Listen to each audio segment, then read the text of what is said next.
Good evening, ladies and gentlemen. Thanks for joining us on the 8 p.m. Balingo Newscast on Spectrum Television. We are broadcasting live from our headquarters here in Accra, in the city of Douala. In our headlines, several families in the city of Yaoundé took to the street today, October 25, 2022, demanding compensation from the government following the demolition of their houses since 5 months.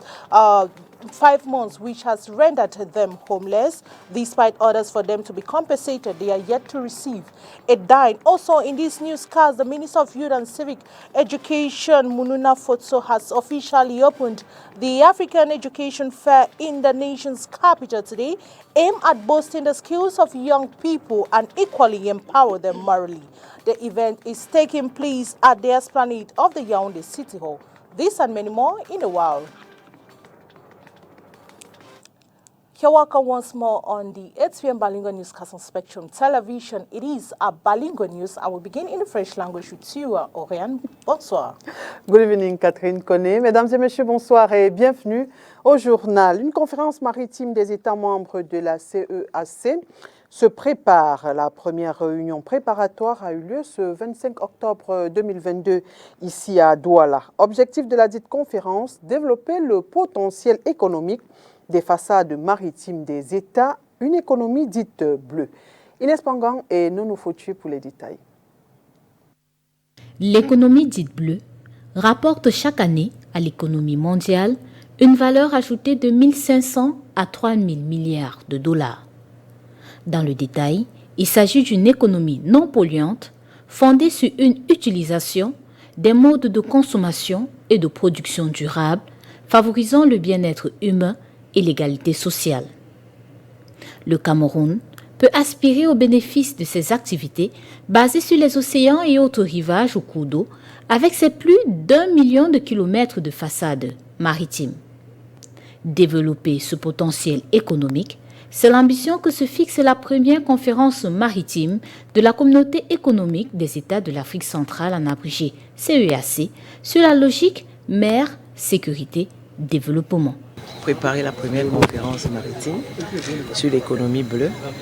Et donc là, c'est l'atelier national. Nous allons donc avec les chefs traditionnels des régions côtières et tous les acteurs essayer de recueillir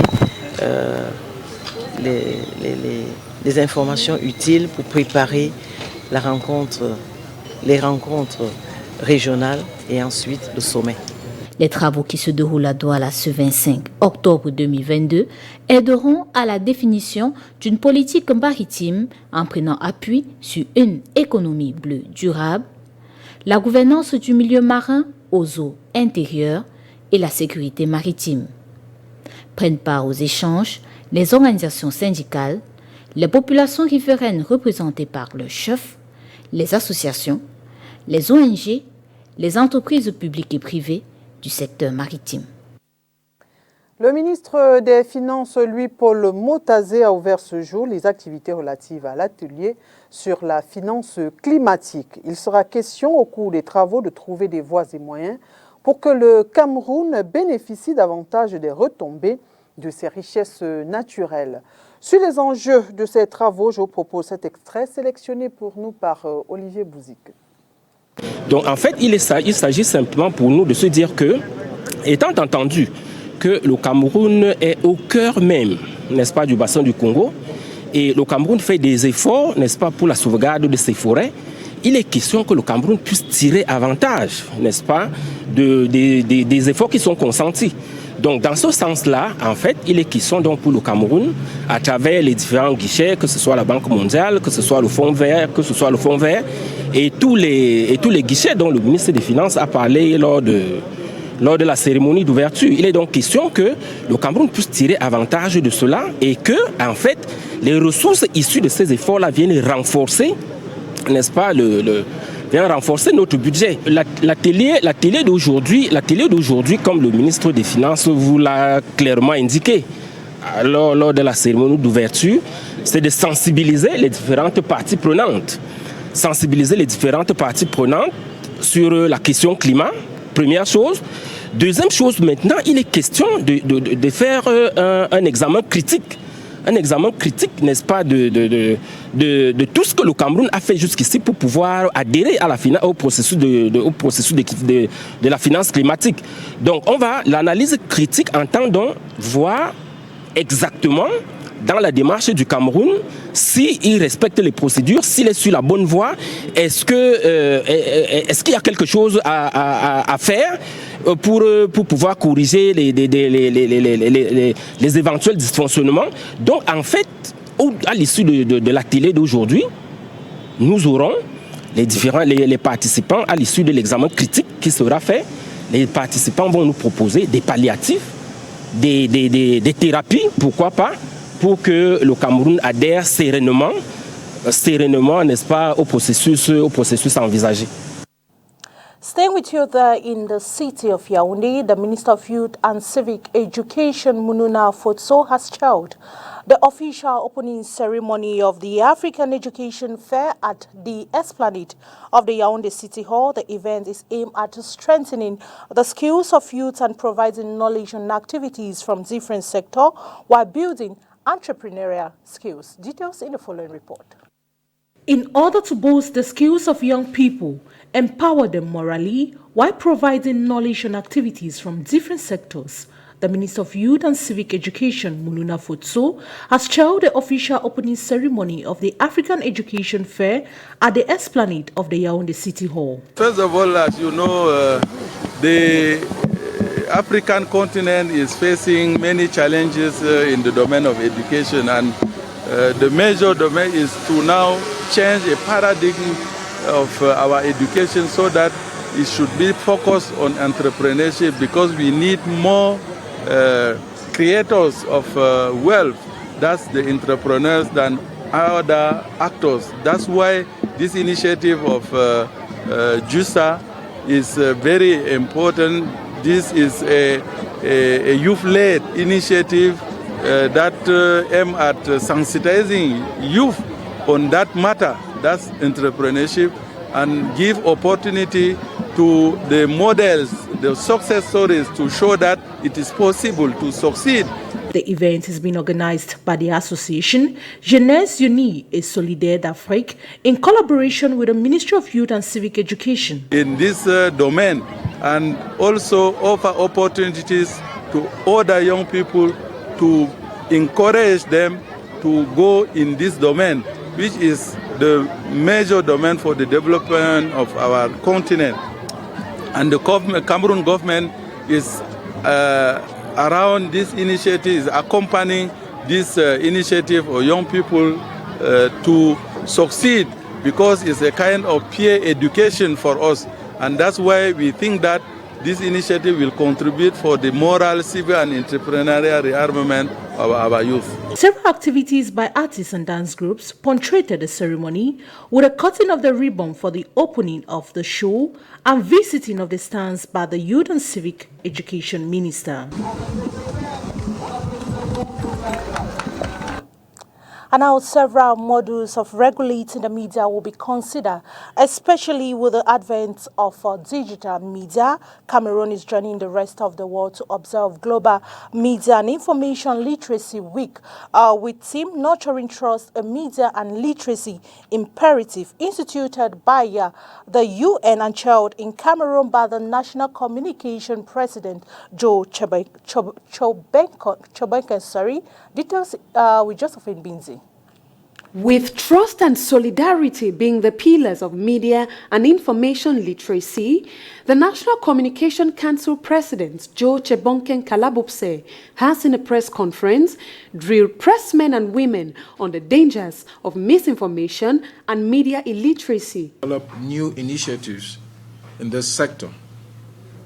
The notion of media literacy, which is closely related to critical thinking, seeks to develop the knowledge and skills of Cameroonian media consumers to enable them use it with discernment.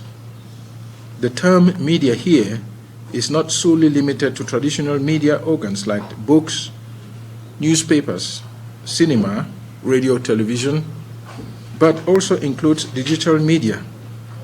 with the elaboration that comes with the digital media as regulating its counters Cameroon's Constitution of January 1996, which guarantees in its preamble freedom of speech and expression. Thus, freedom is exercised in accordance with moral and ethical rules. Each society develops institutional modalities for its supervision. Nevertheless, with the advent of digitalization, one can observe that if we are able today to regulate traditional media organs in the event of harmful abuse of social order, this supervision is not made easier with the cluster of digital media, which increases the risk of excesses and abuses, because digital revolution comes. This press conference is held in the context of the celebration of Global Media and Information Literacy Week with theme Nurturing Trust, a Media and Literacy Imperative, instituted by the United Nations and chaired in the nation's capital by the National Communication Council President Joe Chebonken Kalabupse. Une dizaine de familles a démarré ce jour un mouvement d'humeur devant la communauté urbaine de Yaoundé afin de revendiquer une indemnisation. C'est suite à des démolitions effectuées il y a 5 mois par la mairie en Colondom. Les détails avec vous, Olivier Bouziqueux et Frédéric Fom. Assis à même le sol à l'entrée de l'hôtel de ville de Yaoundé, pancarte brandie, ces familles sont sans abri. Pour cause. Je me suis battue dans une chambre avec tous mes enfants, j'ai 6 enfants. On a eu un peu de sous. Je suis venu payer le terrain en Colondom. Ils ont dit yéyé. Alors j'ai battu une maison en planche. Le 25 mai, la communauté urbaine s'est rendue chez nous. Ils sont arrivés, ils n'attendaient même pas que quelqu'un récupère une cuillère chez lui. Ils ont tout cassé, ramblé l'eau, le WC. Ils ont tout cassé. Nous sommes partis le même jour chez le ministre. Le ministre nous a fait comprendre que nos terrains sont ticrés et qu'on n'a pas le droit de nous casser. Et qu'on doit venir voir le maire pour qu'il nous indemnise. Bon, on a eu les difficultés à rencontrer le maire parce qu'ici, on nous a insultés, on nous a même menacé qu'on ne veut plus nous voir ici. Et on est parti, on a porté plainte chez le procureur de la République. Le procureur de la République a envoyé le dossier au CED.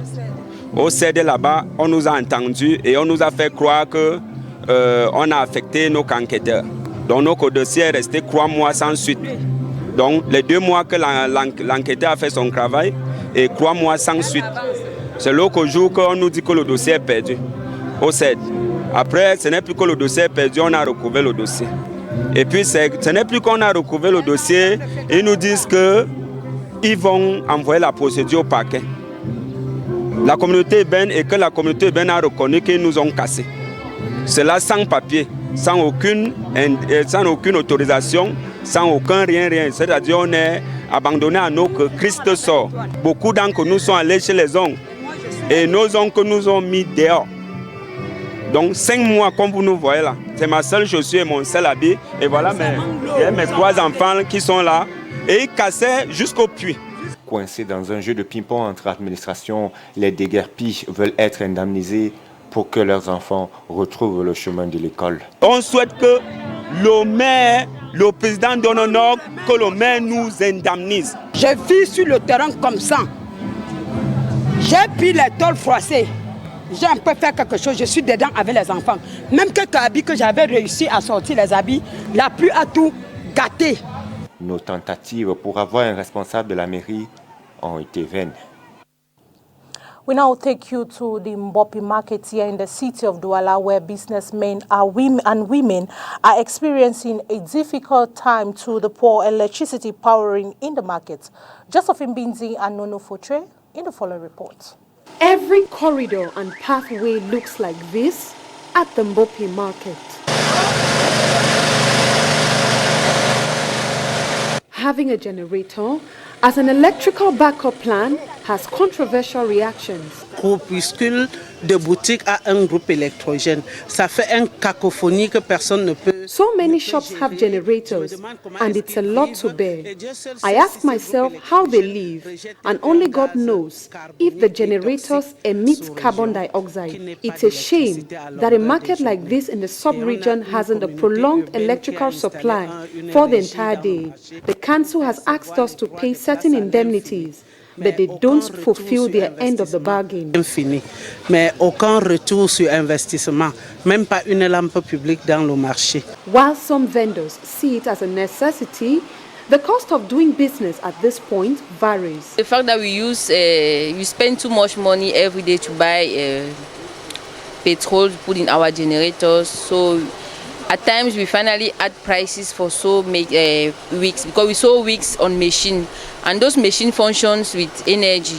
We need light to on those machines. So when there's no light, we must buy petrol to come and on our machines. Fire outbreaks are common as the market is not well electrically wired. There's all the poles in the market. A week cannot pass without fire every day. There is fire everywhere in the market. And then when there is a generator here, because we have a lot of problem of energy in this market. Every day there is 6 lights in the market. It's why most of the store in the market used to use the generator. The congestion in the Mbopi market is unbearable, while the noise of generators poses a huge problem for businessmen trying to lure clients to their shops. With some part located in the Douala 2 municipality and another to the Douala 1 council, traders at the Mbopi market call on the council to do the needful and ameliorate the electrical powering in the market. L'actualité dans le continent, c'est dans le Round-up Afrique avec la Voix de l'Amérique. À Kinshasa, les chefs d'État et de gouvernement des 11 pays de la communauté des États d'Afrique centrale sont réunis ce mardi pour un sommet extraordinaire consacré au processus de transition politique au Tchad, a annoncé la présidence congolaise. La réunion devrait aboutir à la désignation d'un médiateur. Au Soudan, la police a tiré ce mardi des gaz lacrymogènes sur des milliers de personnes descendues dans la rue pour marquer le premier anniversaire du putsch et réclamer un gouvernement civil bravant un déploiement militaire massif. Les rebelles tigréens et le gouvernement éthiopien ont ouvert ce mardi à Pretoria leurs pourparlers de paix visant à mettre un terme à près de 2 ans d'un conflit dévastateur, a annoncé la présidence sud-africaine. Placées sous l'égide de l'Union africaine, ces discussions interviennent après une reprise des combats fin août. L'Union européenne a levé les sanctions qui pesaient au Burundi contre 3 personnes, dont le Premier ministre, Gervais Ndirakobucha, pour leur rôle dans la crise politique de 2015 qui avait fait au moins 1200 morts. On parle sport à présent. Coupe d'Afrique des Nations de handball senior dames. La compétition se dispute le mois prochain au Sénégal. Dans la perspective de ce tournoi, l'équipe nationale de handball dames du Cameroun est actuellement en stage bloqué à Yaoundé. Makedali Djinyochom. C'est au gymnase de Fandena de Yaoundé que l'équipe nationale de handball dames du Cameroun prépare la prochaine Coupe d'Afrique des Nations de cette discipline. Une vingtaine de handballeuses prennent part à ce stage bloqué qui a démarré le 24 octobre 2022, dont quelques handballeuses internationales. Il s'agit notamment de Bénédicte Manga Ambassa, ex-joueuse de Dynamo de Bokito, qui évolue actuellement au sein des Kara du Congo. Petroni Ateba, quant à elle, est sociétaire de DGSP du Congo également. Ce mardi 25 octobre, Noël Ben Bédian, qui évolue en Turquie, assiste à sa première séance d'entraînement au lendemain de son arrivée en terre camerounaise. Pour ce début des stages, le sélectionneur du Cameroun a un planning bien précis. Nous nous sommes attelés à faire quelques révisions techniques pour trouver les moyens pour attaquer les défenses étagées. Nous avons également mis en place quelques notions de collaboration et nous comptons continuer à mettre progressivement tous les éléments ou tous les enchaînements qui nous permettront de pouvoir répondre ou de résoudre les problèmes qui nous seront posés dans ce sens-là. Par rapport à la compétition, les objectifs assignés sont les mêmes qu'à la dernière CAN qui s'est déroulée au Cameroun. Déjà, essayer de se qualifier pour la Coupe du Monde, essayer d'être sur le podium. Et si nous sommes sur le podium, nous essaierons d'aller chercher la plus haute marche. Démarré le 24 octobre, ce stage bloqué s'achève le 9 novembre 2022, date du démarrage de la 25e édition de la Coupe d'Afrique des Nations de handball féminin à Dakar au Sénégal. Le tournoi se dispute jusqu'au 19 novembre 2022. On reste en sport, on parle cette fois-ci du processus de renouvellement des organes dirigeants des fédérations sportives. Celui-ci débute le 5 novembre prochain. Après de 10 jours du démarrage donc, de ce processus, comment s'organisent les associations sportives? Plusieurs ont convoqué des assemblées générales ce week-end. Parmi celles-ci, la Fédération camerounaise de volleyball. Très attendue sur les questions d'inclusion de tous les acteurs, suivant la recommandation du ministre des Sports. Makeda Lidji-Yotion. Le processus de renouvellement des organes dirigeants des fédérations sportives et civiles nationales démarre dès le 5 novembre 2022, d'après la circulaire du ministre des Sports et de l'Éducation physique publiée le 12 octobre 2022. Pour un processus électoral crédible et pacifique, le professeur Narcisse Moelle-Kombi recommande l'inclusion de tous les acteurs, sauf ceux qui font l'objet de suspension par les instances sportives internationales ou de condamnation par des juridictions de droit commun. Au sein de la Fédération camerounaise de volleyball, par exemple, plusieurs dispositions sont déjà prises dans la perspective de ces élections, en l'occurrence la convocation d'une assemblée générale qui devra entre autres se prononcer sur les questions d'inclusion. Pour les questions, par exemple, d'inclusion, ça va être déposé sur la table au niveau de l'Assemblée générale. Et maintenant aussi, par rapport à la commission électorale indépendante, elle va être mise en place à l'Assemblée générale, c'est-à-dire quoi? C'est-à-dire qu'il va y avoir un appel à candidature, les personnes vont se présenter, l'Assemblée générale va dire si oui ou non elles ont la qualité, la capacité de faire partie de cette commission. La commission sera mise en place et c'est elle qui va recevoir justement les dossiers de candidature et après elle va s'assurer que les dossiers sont conformes non seulement au cadre indiqué par la tutelle mais aussi au texte de la fédération. Quels qu'en soient les adversaires éventuels, l'exécutif actuel de la Fédération camerounaise de volleyball se dit serein. Et vous savez, une élection, c'est une élection, c'est comme un match, vous pouvez vous préparer après le perdre. Et après, il faut que quand vous avez réalisé ce que l'équipe à M. Aboué Maboul a réalisé sur le plan sportif, sur le plan infrastructurel, sur le plan administratif, vous n'avez pas de quoi vous inquiéter de quoi que ce soit. Au niveau de la Fédération camerounaise d'athlétisme, l'on prépare également les prochaines élections. Les élections au sein des fédérations sportives se déroulent du 5 novembre au 12 décembre 2022. À titre exceptionnel, les bureaux des exécutifs à élire ont un mandat de 2 ans. Objectif, amener le Cameroun à s'arrimer au cycle normal des Olympiades, dont la prochaine débute au lendemain des Jeux Olympiques Paris 2024. Et voilà qui met un terme à cette édition d'information. Mesdames et messieurs, merci d'avoir été des nôtres. Bonne suite des programmes sur Spectrum Télévision. Ne ratez surtout pas, dans quelques minutes seulement, Carte sur table avec Dipita Tongo et ses panélistes. Bonne soirée, Catherine Poli. Thank you very much, Ryan Duncan. And to you, viewers, thanks for watching the 8 p.m. Balinga newscast on Spectrum Television. Wishing you a blessed stay in the company of our programs till we meet again. Have a wonderful night.